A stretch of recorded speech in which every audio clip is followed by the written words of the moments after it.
We fight for something bigger. We fight for freedom. Not to prove something to some general. Freedom for the people back in the fields. We won't take freedom.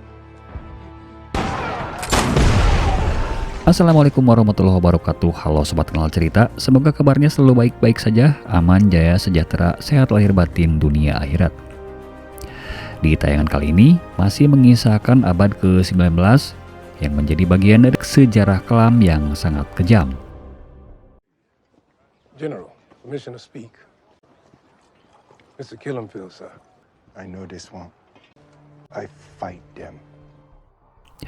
14 abad yang lalu, manusia paling mulia sepanjang sejarah telah menotis tentang perbudakan atau pelanggaran hak asasi manusia. Ada satu perkataan Nabi yang menjadi dasar penolakan terhadap rasis dan diskriminasi.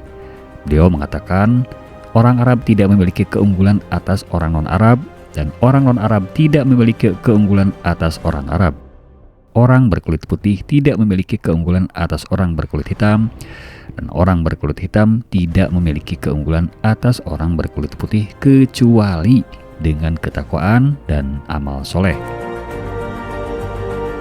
Semoga tidak merubah esensi dari perkataan Nabi. Mungkin kalau levelnya diturunkan sedikit akan berbunyi, value seseorang bukan berdasar warna kulit, tetapi berdasarkan akhlak yang sangat baik. Film Emancipation atau Emansipasi tahun rilis 2022 merupakan bagian dari sejarah kelam negeri Paman Sam. Mengisahkan seorang pria yang menolak untuk taat tunduk patuh terhadap aturan yang sangat kejam, yaitu aturan perbudakan yang dipaksakan oleh sistem pemerintahan Amerika pada masa itu. Untuk lebih lengkap dan jelasnya, beranjaklah sejenak untuk menyiapkan kopi tubruk dan cemilan agar lebih fokus dalam menyimak kisah yang berdasarkan sejarah nyata ini. Kemudian pastikan WiFi-nya sudah dibayar agar semuanya berjalan lancar. Jika semuanya sudah siap, mari kita berebetkeun.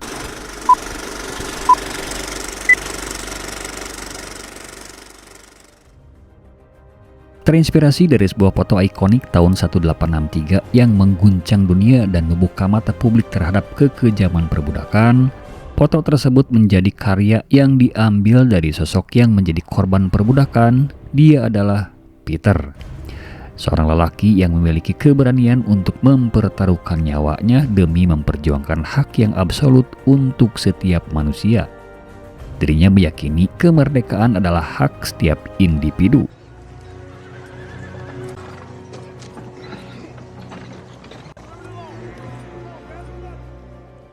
Peter merupakan bagian dari pekerja tanpa upah yang hidup bersama istri dan anak-anaknya di sebuah rumah tinggal yang sangat sederhana sekali. Dikala itu, hampir semua manusia berkulit gelap hidup dalam bayang-bayang cambuk dan penindasan yang sangat kejam dari brutalnya sistem pemerintahan yang menghalalkan perbudakan.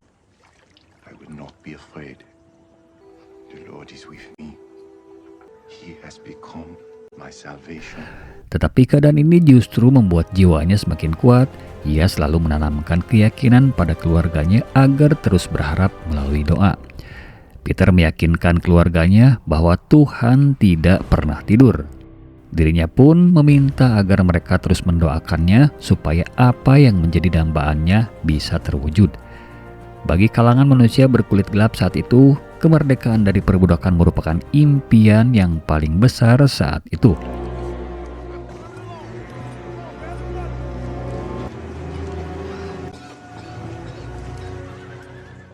Meskipun dalam keadaan hidup yang terkekang oleh aturan perbudakan, Peter dan keluarganya sangat harmonis dan hangat sampai satu saat militer konfederasi kekurangan orang untuk menjalankan proyek pembangunan jalur transportasi logistik, yaitu rel untuk lokomotif militer.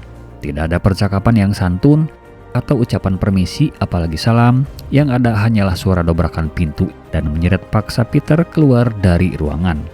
Pemandangan ini membuat istri dan anak-anaknya berteriak histeris. Sebagai kalimat motivasi, Peter berjanji akan kembali membersamai istri dan anak-anaknya. Come on, boy.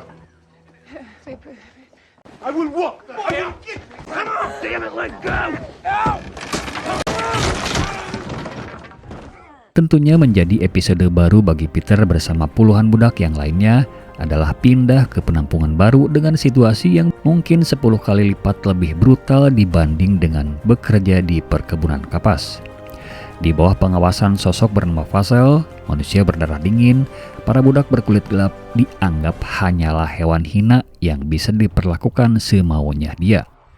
Para budak ini dipaksa untuk bekerja tanpa bisa ngopi dan udud apalagi rebahan.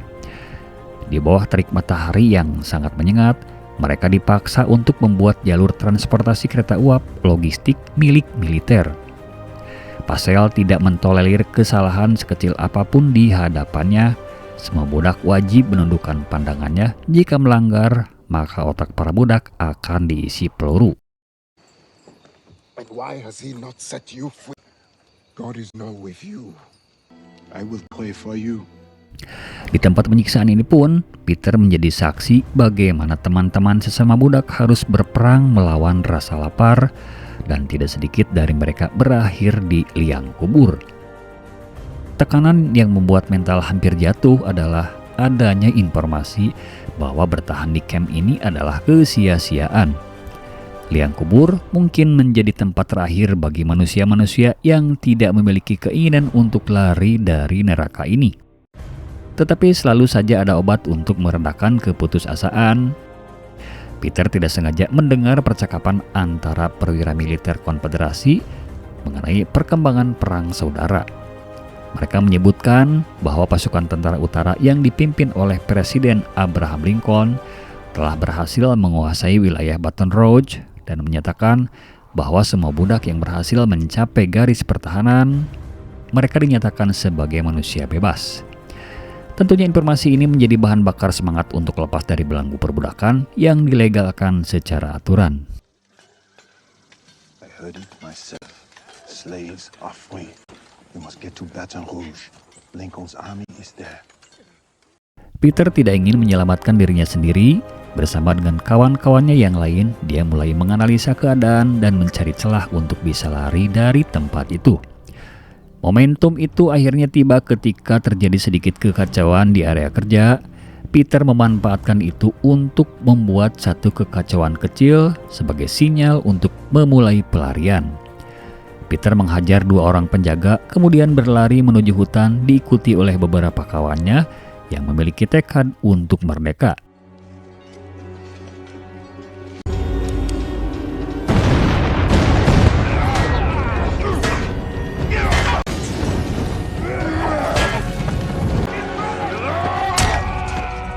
Situasi ini membuat sangat kacau di tempat itu. Bunyi tembakan di mana-mana dan alarm darurat pun dinyalakan.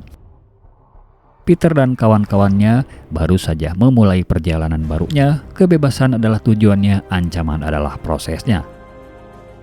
Sudah menjadi hukum alam, ada aksi, ada reaksi. Setiap perubahan pasti ada dampak, setiap keputusan pasti ada konsekuensi. Itu sudah menjadi skenario baku yang ditetapkan oleh sang pemilik alam dunia.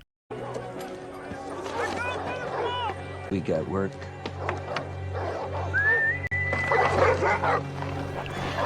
Vassel dan pasukannya langsung merespon kejadian ini dengan dibantu hewan-hewan yang memiliki indera penciuman yang super tajam dan haus darah. Mereka bergegas untuk melakukan pengejaran dan perburuan para budak yang melarikan diri.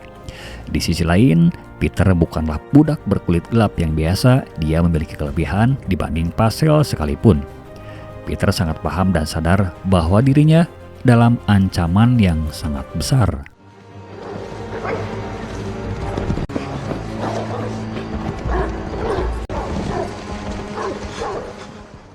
Sementara itu, Vassel dan pasukannya terus membuntuti Peter. Pengejaran Peter dan para budak layaknya memburu monster yang haus darah. Vassel yang memahami psikologi para budak yang melarikan diri menggunakan cara untuk mematahkan mental para budak yang lari. Ada satu budak yang enggan nyebur ke rawa-rawa. Alhasil, budak ini menjadi objek pelampiasan hewan-hewan pelacak yang kelaparan. Tetapi karena Vassel butuh informasi, maka budak itu diselamatkan dari buasnya hewan-hewan lapar peliharaannya. Where are we going? To get to Lincoln's army. Vassel merasa puas dengan jawaban dari budak tersebut yang membocorkan arah pelarian Peter dan kawan-kawannya. Kemudian Pascal melepaskan budak itu untuk melanjutkan lagi pelariannya bersama dengan kawan-kawannya yang lain. Kemudian memberi tambahan bonus yaitu 1 timah panas yang disarangkan di kepala budak itu. Dari tempatnya bersembunyi, Peter hanya bisa memendam amarah yang bergejolak di dalam dadanya karena jika melakukan perlawanan hasilnya adalah kekonyolan yang hakiki. We must go our own way. Follow the sound of Lincoln's cannons.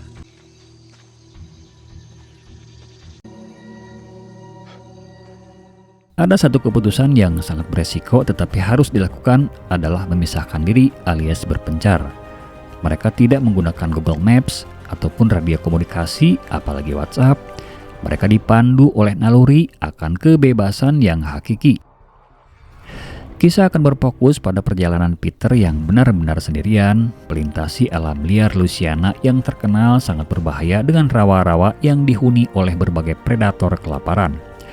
Singkat cerita, pengejaran terus berlangsung, memaksa Peter harus bersembunyi di dalam air rawa yang keruh demi menghindari kejaran hewan pelacak.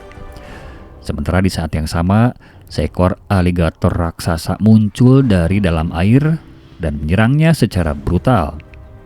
Bermodalkan pisau kecil, Peter berupaya semaksimal yang dia bisa agar tidak menjadi santapan aligator yang sedang lapar.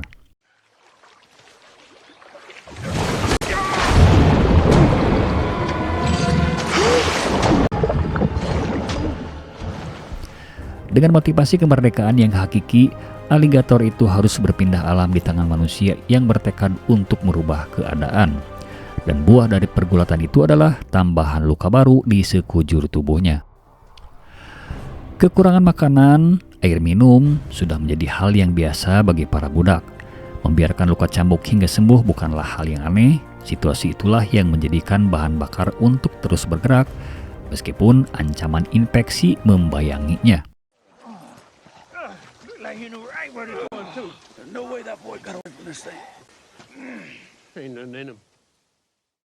Untuk menghindari penciuman hewan pelacak, Peter melakukan sebuah tindakan ekstrim dengan membalurkan bawang busuk dan lumpur ke seluruh tubuhnya.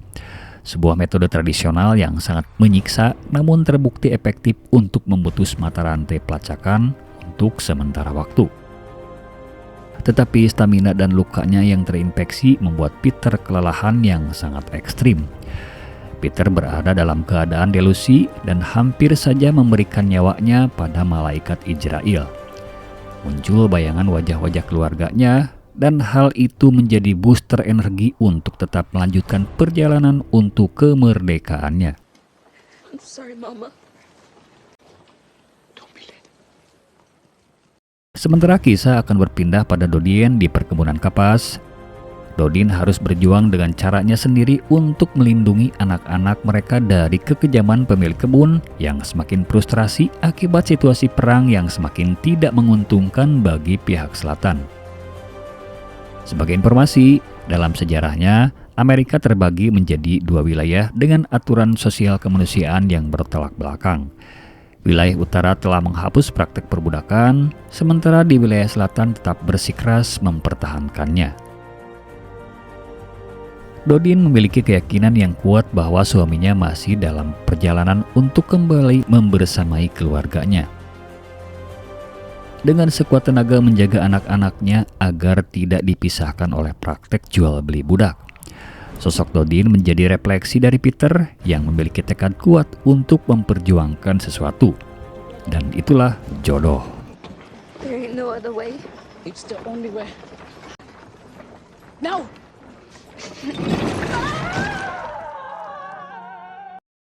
Perjalanan Peter sampai pada satu mansion atau rumah besar yang terbakar akibat perang. Dia memanfaatkan bagian bangunan yang masih aman. Peter merangsek masuk. Alhasil dirinya menemukan secercah harapan, yaitu makanan sebagai penyambung energi. Di sana pula lah Peter menemukan anak perempuan yang kondisinya sudah tidak berdaya. Menyadari kondisinya sudah sangat lemah, anak itu memberikan kalung salib miliknya pada Peter. Tetapi malang nasib anak itu karena langkah Peter untuk menyelamatkannya dijegal oleh anak buah Pascal. Don't you move. That's it.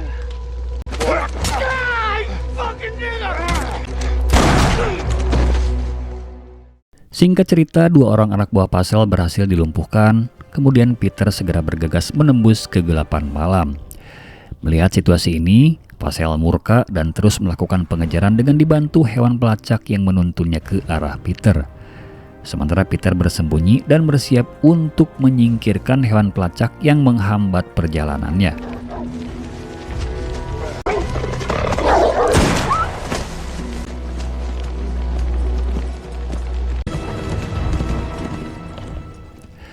Di keesokan harinya, Peter tiba di sebuah sungai besar dan itu menjadi pembatas antara wilayah utara yang dikuasai tentara Union.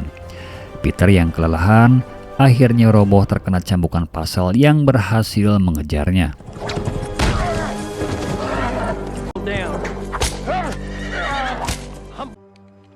I told you I was your god.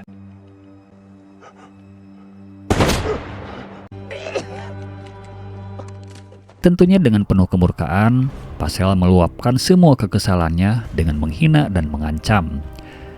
Tetapi karena tindakan intimidatifnya tidak mendapatkan respon, Pascal pun mengeluarkan sepucuk senpi. Dengan jumawanya, Pascal mengaku sebagai Tuhan yang bisa melenyapkan nyawa manusia. Peter tidak merespon dengan jawaban lisan, tetapi ada hal lain yang membuat Pascal seketika berubah status, bukan lagi menjadi Tuhan ataupun menjadi tuan. Pascal berubah menjadi sosok yang memohon untuk diselamatkan akibat terjangan peluru yang menembus lehernya. Disusul dengan berdatangannya pasukan Union dan kemudian mengevakuasi Peter. Tentunya ini menjadi pertanda baik bahwa ekspansi pasukan utara berjalan lancar dan Peter bisa bernapas lega karena saat matanya terbuka, dirinya tidak lagi berada di bawah kendali manusia kejam. Didn't think you'd make it. Your leg was so infected. Baton Rouge. Singkat cerita, setelah sedikit pulih dari luka infeksi, Peter pun memahami bahwa ada syarat dan ketentuan yang berlaku untuk menyempurnakan kemerdekaannya. Berdasarkan aturan militer yang berlaku saat itu, semua mantan budak pria yang sehat diwajibkan untuk bergabung dengan barisan tentara Union untuk membantu memenangkan perang melawan tentara Konfederasi. Jika mereka ingin mempertahankan kebebasan mereka dan menyelamatkan keluarga mereka yang masih tertinggal di wilayah selatan, maka program militerisasi adalah tiketnya.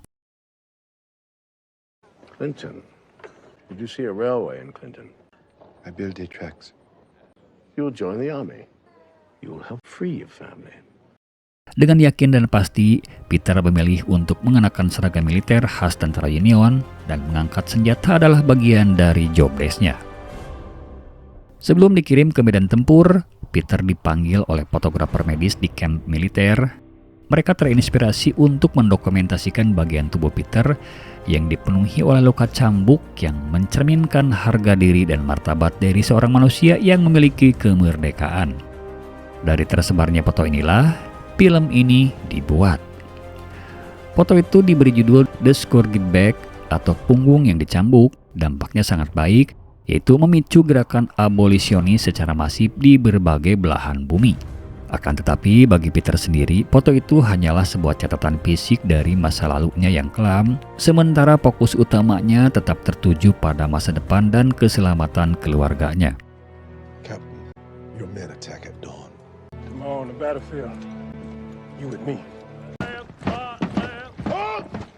Kemudian Peter terlibat dalam satu pertempuran yang paling berdarah dan brutal dalam gejolak perang saudara di Amerika, yaitu pengepungan Port Hudson, di mana resimen tentara berkulit gelap ditempatkan di garis paling depan untuk menerjang benteng pertahanan tentara Konfederasi yang kokoh. Peter bertransformasi menjadi seorang prajurit yang sangat berani dan tidak kenal takut, bukan karena dia mencintai peperangan, melainkan karena dia tahu bahwa setiap jengkal tanah yang berhasil mereka rebut dari tangan tentara Konfederasi akan membawa dirinya selangkah lebih dekat dengan gerbang perkebunan tempat keluarganya disekap. We cannot stay here.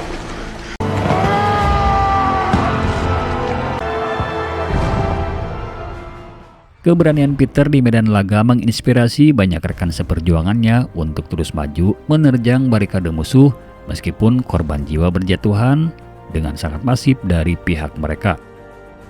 Setelah melalui pertempuran yang sangat panjang, melelahkan dan menguras korban jiwa yang tidak sedikit, pasukan Union akhirnya berhasil mematahkan perlawanan tentara Konfederasi di wilayah selatan yang memicu keruntuhan sistem pertahanan mereka di seluruh Louisiana. Kemenangan militer ini membuka jalan bagi pasukan utara untuk bergerak mengamankan berbagai perkebunan besar dan membebaskan seluruh budak yang ada di sana, termasuk perkebunan tempat keluarga Peter berada. Tuan-tuan pemilik perkebunan pun tidak bisa berkutik dan kini mereka menerima buah dari perlakuan mereka terhadap manusia berkulit gelap. Free? What you mean, free? You're free.